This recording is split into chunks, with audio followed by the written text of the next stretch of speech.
ये जो नाम है, इन दो मंत्र जो, जैसे केवल ब्रह्म की साधना करनी है, ओनली ओम मंत्र है, और परम अक्षर ब्रह्म की करनी है तो 3 मंत्र हैं, ओम तत्सत। ओम तो सीधा है, सार्वजनिक रखा है ये तो ब्रह्म का, और तत् और सत ये सांकेतिक हैं, गुप्त मंत्र हैं। ये दास बताओगा कोड वर्ड है ये। तो तत् मंत्र ये, जैसे गीता जी अध्याय नंबर 15 के श्लोक नंबर 16 और 17 में 3 पुरुष बताए हैं। पुरुष कहो चाहे भगवान कहो, प्रभु स्वामी कहो। एक सरपुरुष ये तो ब्रह्म है, इसका ओम मंत्र है, ओम तत्सत में। और दूसरा अक्षर पुरुष है, जिसको परब्रह्म कहते हैं, जो 7 संग ब्रह्मांड का स्वामी है। जो 7 संग ब्रह्मांड का स्वामी है वो अक्षर पुरुष है, उसका मंत्र ये तत् है। और जो सत मंत्र है ओम तत्सत में, वैसे ये तत् सांकेतिक है, सीधा नहीं ओम तत्सत ओम तत्सत, ये जाप नहीं करने का ऐसे।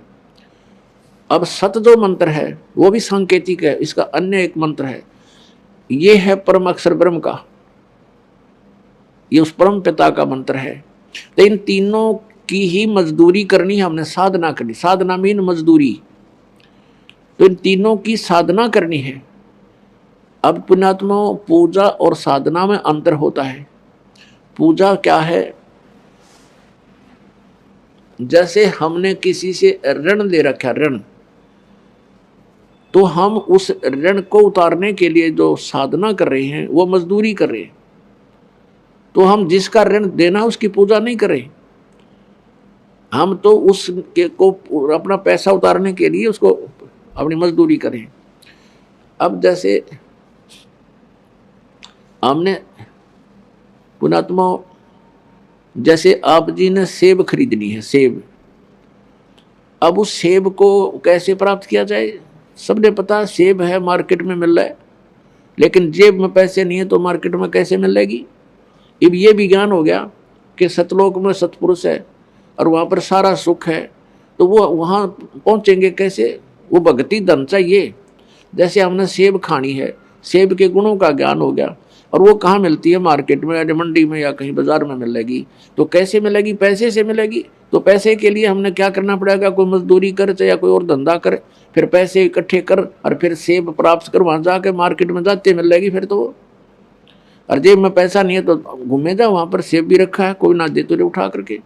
तो ऐसे ही हमने सतलोक जाना है, तो हमारा उद्देश्य जो था, पूजा सेब की थी, सेब की पूजा थी, लेकिन मजदूरी कहीं और कर रहे थे।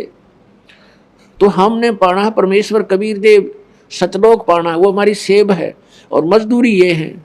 अब ये मजदूरी बताई है ओम तत्सत मंत्र की, और जो प्रथम मंत्र आपको दिया जाता है ये इनकी पूजाएं नहीं है, ये भी मजदूरी है उस सेब को खाने की, सेब को पाने की, परमेश्वर तक जाने की। यानी हमारे शरीर के अंदर इन भगवानों का जो है ना, अपना अपना महकमे के अनुसार इनका हमारे ऊपर ऋण है, और इन मंत्रों की मजदूरी करके हम इनका ऋण चुका देंगे। फिर ये हमने नो ड्यू सर्टिफिकेट दे देंगे, NOC, और जब इनसे NOC मिल जाएगी तब हम त्रिकुटी की तरफ जा सकते हैं, अन्यथा नहीं जा सकते, क्योंकि ये हमारा शरीर है। एक ब्रह्मांड जो है, एक ब्रह्मांड में जो भी व्यवस्था हो रही है उसी का ये एक इस शरीर में व्यवस्था है। जैसे टीवी में चैनल होते हैं, टेलीविजन में चैनल होते हैं, तो ऐसे हमारे शरीर में चैनल बने हैं। ये बैकबोन जो है, रीढ़ की हड्डी, बैकबोन, इसके अंदर की साइड में एक बिल्कुल साथ साथ चिपकी हुई आंतड़ियां सी बनी हुई है। नीचे जो यहाँ बैकबोन, ये रीढ़ की हड्डी समाप्त होती है नीचे गुदा के पास, तो इससे 2 उंगल ऊपर, इस रीढ़ की हड्डी जहाँ एंड होता है, इससे 2 उंगल ऊपर एक मूल कमल है, और मूल कमल में गणेश जी का अधिपत्य, उसका ऑफिस है, ये समझो।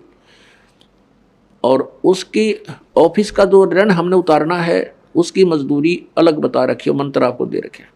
उसके बाद उससे 2 उंगल ऊपर बैकबोन में, वहाँ पर सावित्री और ब्रह्मा जी का ऑफिस है, इसको स्वाद चक्र बोलते हैं। उससे ऊपर जो नाभि आपकी सुंडी है, नाभि, इसके बैक साइड में बैकबोन के साथ में ऐसी आंतड़ियां सी चिपकी हुई है, उसमें 8 पत्ती का कमल है, और जो ब्रह्मा जी का है वो 6 पत्तियों का कमल है, और गणेश जी का है वो 4 पत्तियों का कमल है। और फिर हम यहाँ हृदय कमल, हृदय ये हार्ट नहीं, हृदय का अर्थ मध्य भी होता है। तो हमारे जो रीढ़ की हड्डी है और यहाँ दोनों सतनों के बीच में ये स्थान है, ये मध्य है। इसके बैक में रीढ़ की हड्डी के अंदर की साइड में वहाँ पर इस शिव और पार्वती का ऑफिस है, यानी वहाँ इनका कमल है और 12 पंखड़ी है, इसकी 12 पत्तियाँ हैं। और ये कंठ कमल, ये कंठ है यहाँ नहीं, इसके बैक में रीढ़ की हड्डी के अंदर की तरफ वहाँ इस दुर्गा जी का कमल है जिसमें 16 पंखड़ियाँ हैं। तो हम इनकी मजदूरी करेंगे, इनकी मजदूरी करके हम इनसे नो ड्यू सर्टिफिकेट लेंगे। जैसे कोई विदेश में गया है और वहाँ उसने कोई कारोबार कर रखा था, उसमें घाटा हो गया, उसके ऊपर कर्जे हो गए, उसका जो है कर्जा हो गया, और उसने जैसे कनेक्शन ले रखा, बिजली का कनेक्शन ले रखा था, टेलीफोन का कनेक्शन ले रखा था, वाटर सप्लाई का और भी बहुत से, तो वो सभी सुविधाएं उसकी बंद होगी क्योंकि वो निर्धन हो गया, उसके पास पैसा रहा नहीं, क्योंकि उसकी साधना ठीक नहीं थी, उसकी भक्ति, वो उसकी जो फैक्ट्री चली नहीं जिस किसी भी कारण से। तो अब वो सुविधाएं प्राप्त हो नहीं, ऋण उतरे नहीं, तो कोई बीच में ऐसा प्रभावशाली व्यक्ति आ जावे और वो कहे उन महकमे वालों को जा करके, भाई मैं इसका गारंटर हूँ, इसको सभी सुविधाएं दे दो, ये तुम्हारा ऋण देगा किस्तों में। तो दोबारा सुविधाएं दिलवा दी जाएं तो फिर आपने मजदूरी तक करनी पड़ेगी और उसका ऋण भी उतारना होगा। ठीक इसीलिए इसी प्रकार इन भगवानों का ऋण हमारे ऊपर है। तो यहाँ से नीचे के प्रधान हैं, मुखिया हैं, इनका ऋण हमने देना पड़ेगा और उस ऋण के उतारने के ये 5 मंत्र हैं।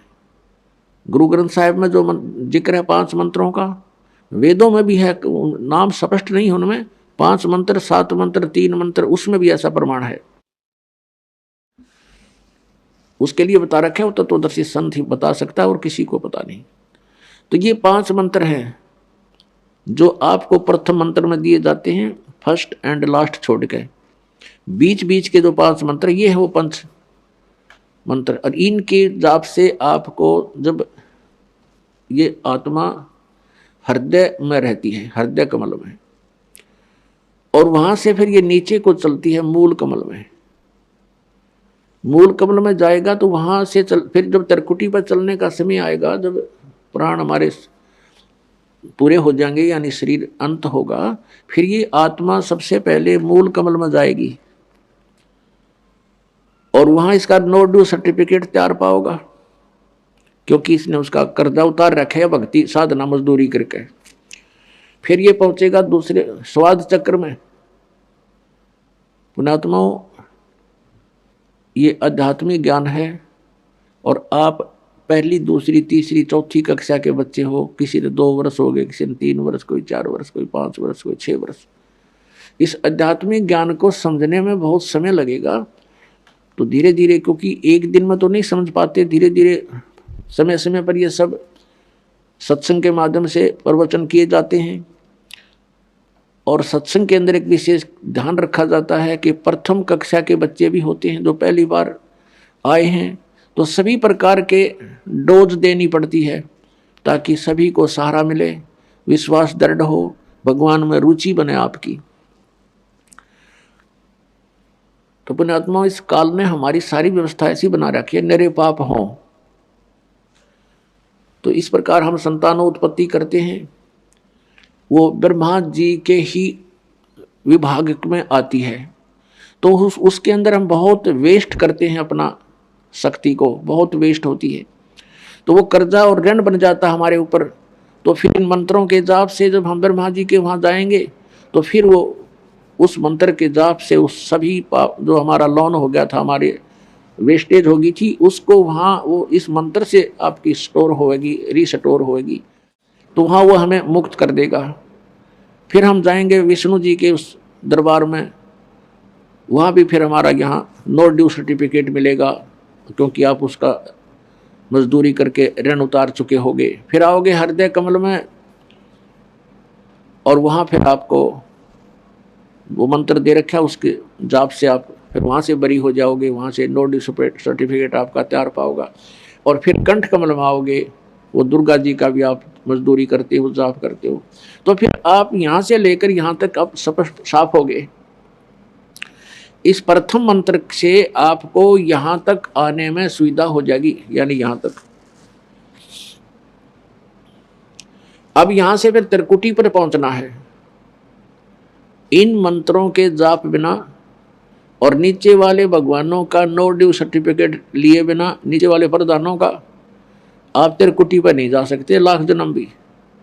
और जो ये नकली पंथ बताए हैं कि साढ़े गुरु जी तय बताते हैं कि सीधे त्रिकुटी पर ही पहुंचना हमने तय, हम तो सीधे त्रिकुटी से साधना शुरू करते हैं, नीचे वाले का हमने कोई लेना देना नहीं। ये है बकवाद, ये है लोकवेद दंत कथा मूर्ख बनाने वाली।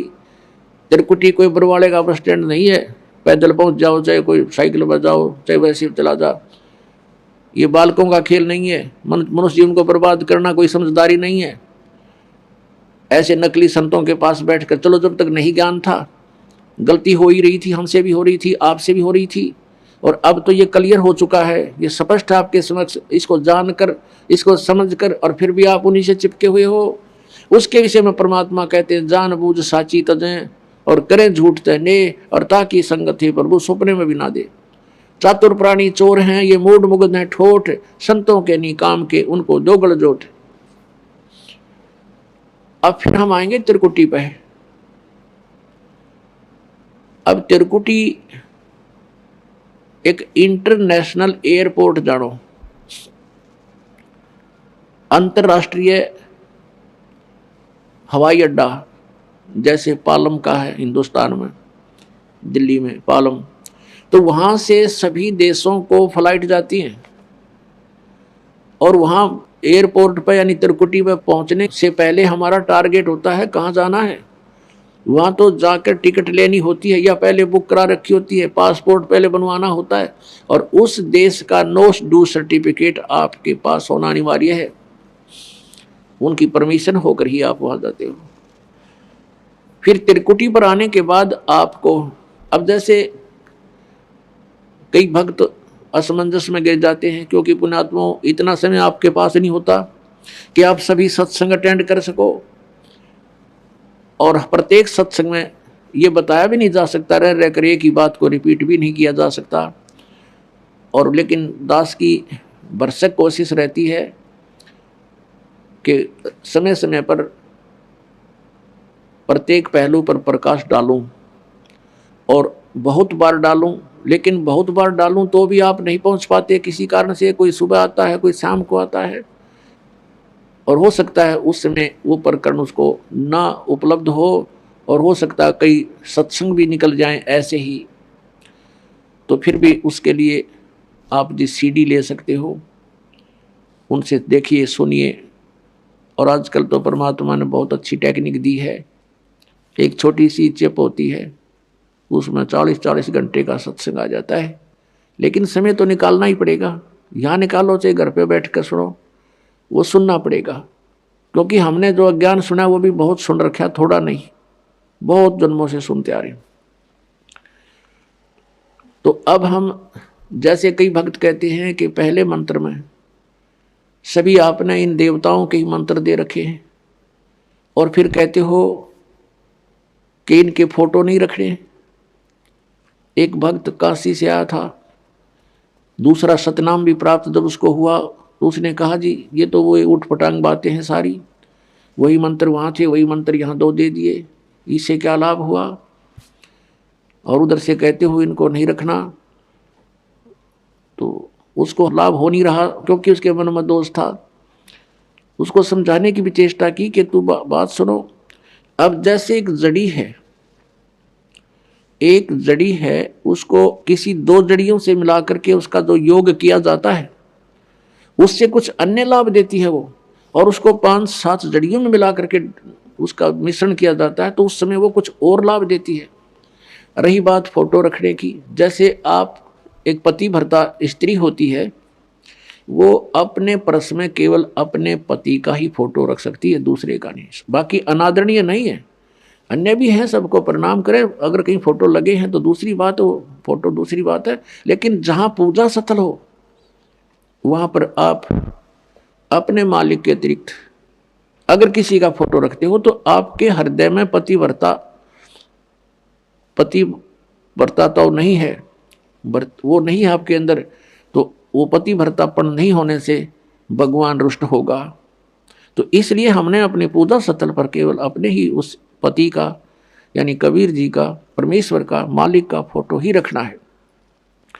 बाकी रही बात के जैसे वो आपको बता ही दिया कि जब उन्हीं मंत्रों को, उसी जड़ी को हम कई जड़ियों मिलाकर उसका प्रयोग करते हैं तो उसका कुछ अन्य लाभ होता है, और दो को मिलाकर करते हैं तो उसका कुछ अन्य लाभ होता है।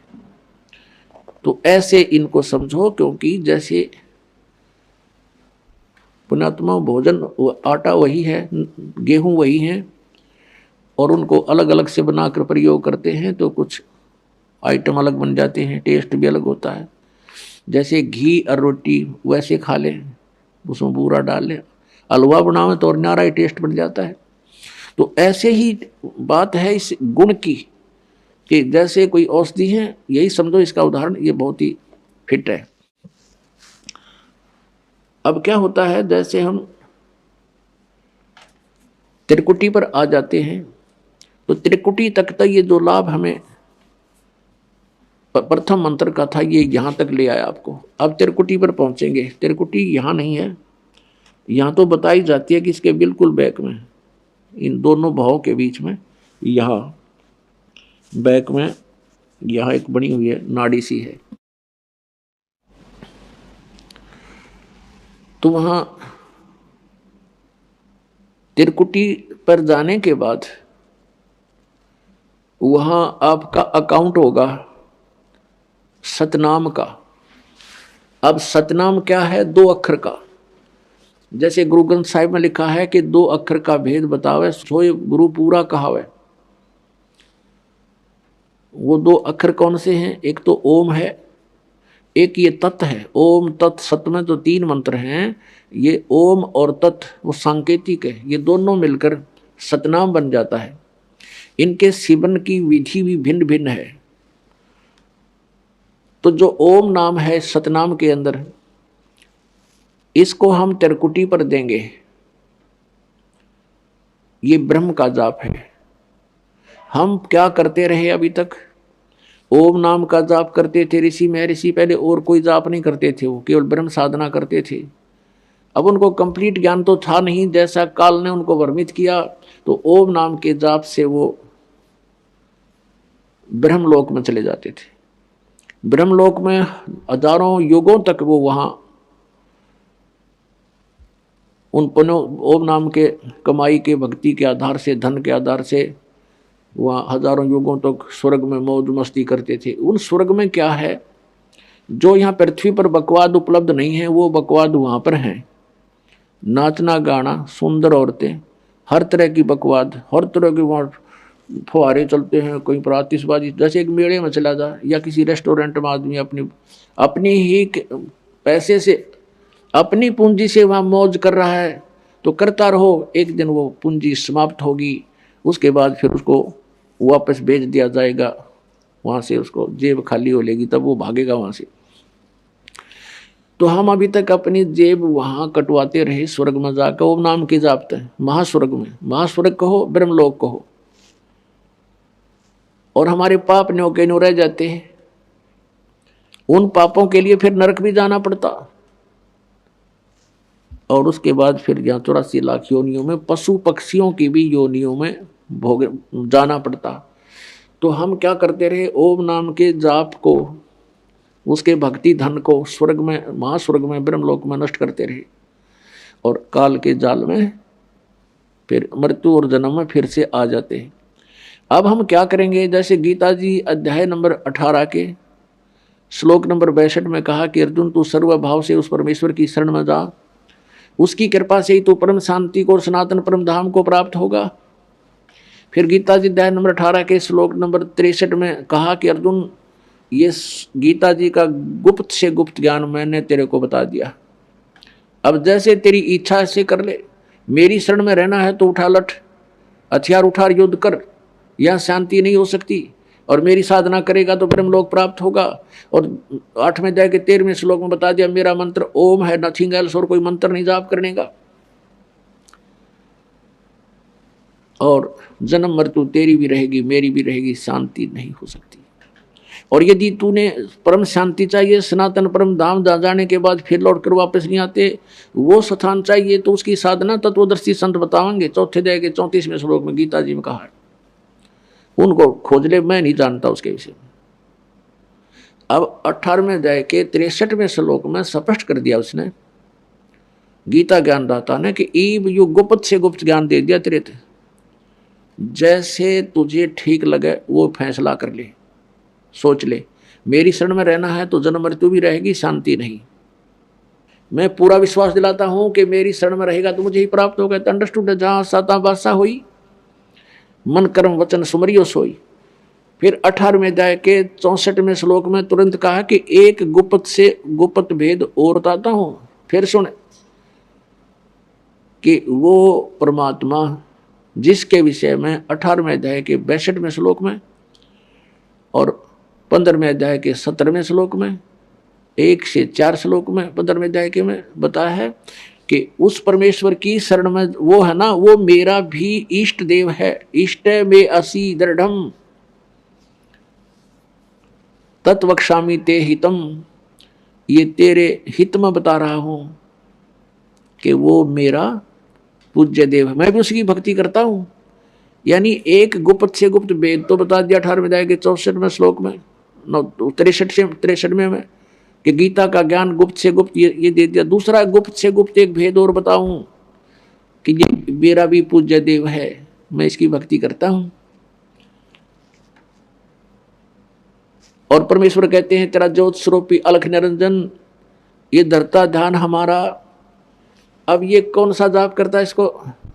ये केवल हठ योग करता है, ध्यान लगाता है, मेडिटेशन करता है, तप करता है। 21वें ब्रह्मांड के ऊपर ले उसमें बैठा है ये। और तप से क्या मिलता है? राज्य मिलता है। तप से राज्य, तो ये उस तप प्राप्त करके अपना ये राज्य मेंटेन रखता है। और यहाँ 21 ब्रह्मांडों को चला रहा भगवान से ही कुछ सिद्धियां प्राप्त करके। तो परमात्मा ने कहा तो गोरखनाथ जी को, तेरा ज्योत स्वरूपी ये अलख निरंजन, ये धरता ध्यान हमारा, ये हमारा ही पूजा करता है, हमारा ही ध्यान कर रहा है। और देखो पुण्यात्मा, जिसने जैसी भी फसल बीजी है, किसी ने बांग बो रखी है तो बांग काटेगा।